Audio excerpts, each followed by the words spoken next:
Hello, everyone. This is a recording of our Unit 1 test remediation. I'm going to go over the most missed questions so that you have the opportunity to do a second attempt if needed.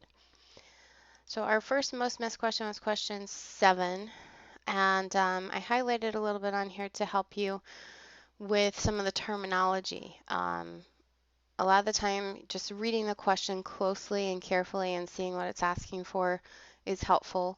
And also, looking at your options and looking at the word choice that matches up best with that. And I think that was what caused some issues with this one. So, throughout the world, peoples who rely on hunting and gathering for their food possess a rich knowledge of their habits. Given this fact, which statement from the excerpt is most clearly false? And that's the other thing. Sometimes it throws us off when we're looking for a false statement. So, based on that argument, the topic or subject would be people that are relying on hunting and gathering. And another way to identify them could be savages and very primitive people. So that's why A is correct here. We have that subject matter matching up. But the fact that they are not concerning themselves with only superficial natural resources, if we have a fact that says they possess a rich knowledge of their habitats, that's not accurate. So that's the most clearly false statement based on that fact. B and C use the subject an average man. So I did highlight that for you to show you that that wasn't really dealing with the same subject matter or topic. And that they're just general statements. There's nothing that's necessarily going back to the fact that's provided. Okay, so that's why A is correct. And then question number 9, down here we have the title of the article is Conservation as a National Duty. So I added that in there because we're looking at how does Roosevelt use repetition as rhetoric to advance his purpose. So the purpose is pretty much given right there in the title, Conservation as a National Duty. I know the excerpt that was provided for you is pretty small in the actual question, but if you looked back at the entire excerpt, and trying to make sense of his purpose. I think some of you might have been thrown off by the use of repetition as rhetoric. And really what we're seeing here is more like parallelism because of the style in which he is presenting these details, right? So how does he advance his purpose by using the repetition? The correct answer is C, to demonstrate that people need to manage their use of natural resources. And that's really, again, coming from his title and his purpose here. If we take a look at our other options, to explain that the growth of civilization is important to advance the human race, not necessarily part of advancing his purpose there. And he does kind of, I'd say, hint at the fact that as we advance as a population and learn new technology and so forth, it just comes into play. So he's not necessarily saying anything about, growth of civilization, population, or anything. B, to show that industries require unlimited natural resources. Again, not part of his purpose. And then D, to establish that knowledge and industry are interdependent. I would say, he does hone in on that, but again, not this concept of repetition advancing his purpose. Question 11 was next most missed, and this was from another reading passage. I don't know why the screen is not lining up with what I'm showing you. Hopefully now that's fixed. This excerpt was from How to Behave, a Pocket Manual of Republican Etiquette by Samuel R. Wells, which I found a slightly humorous tone as well. But we're looking at the question here, which statement from the excerpt uses fallacious reasoning? And so I did a few more highlighting just to show you where we're coming from with this terminology.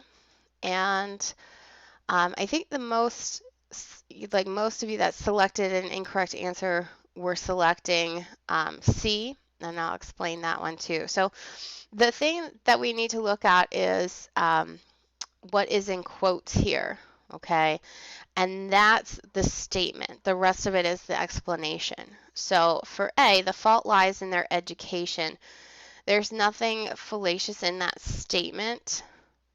So we can't argue. But then I think some of you saw some of the terminology like the absolute words or whatever, like most people. This is just that the explanation is opinionated. This is not the reasoning coming from the excerpt itself, okay? So this one is just the fault lies in their education. It's just a blanket statement at that point. We can't argue it as fallacious, all right?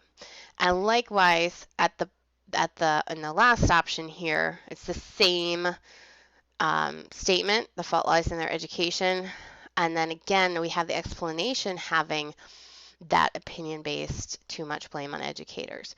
So you should have been able to narrow it down so that you had the B and C as your last two options.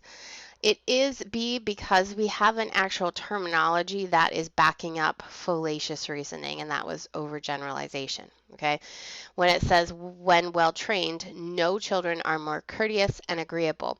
And here we have that fallacious portion of the statement, but then we have the reasoning as why it's fallacious reasoning. Same statement for C, so I could see if you guys selected that, because it says, because these traits cannot be measured. However, you could technically argue they could if you were to create some kind of chart that measured what courteous, staples are, what agreeable staples are, and if we could check that off after training, you could technically measure a group of children and see what would happen. So really, B is the correct answer just because we have that terminology that is associated with fallacious reasoning. And then our last two most missed questions were 16 and 19. Totally separate things, but I want to try and fit them on the board. So 16 is from What to the Slave is the 4th of July. And I just copied to emphasize the title because, again, this one's asking about advancing his purpose. So how does Douglas use a biblical allusion to advance his purpose? And I think some of us maybe just didn't understand when he was alluding to the Bible and what he was referring to. So I copied that portion of the excerpt as well. And so throughout his entire speech, we talked about the fact that his purpose was to shed light, which was kind of ridiculous, but shed light on the fact that, America is celebrating independence. However, there's not the same standards upheld for slaves at that point. So when he's alluding to the Bible, he's actually illustrating the suffering of slaves compared to that of the ancient captive people. And you can see that here, and there's a whole lot going on with this excerpt because he's using hypophora here as well. So we have that question answer phrase, but he's also addressing the counterclaim. So it's a lot to take in, but the biblical allusion is really the fact that, is it that slavery is not divine, that God did not establish it, that our doctors of divinity are mistaken?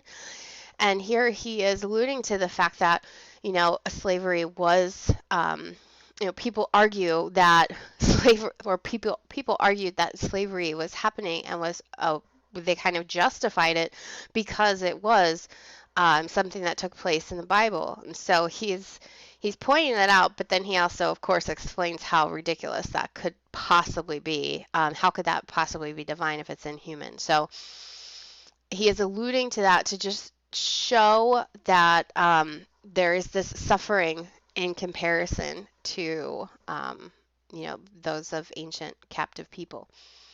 So B is correct.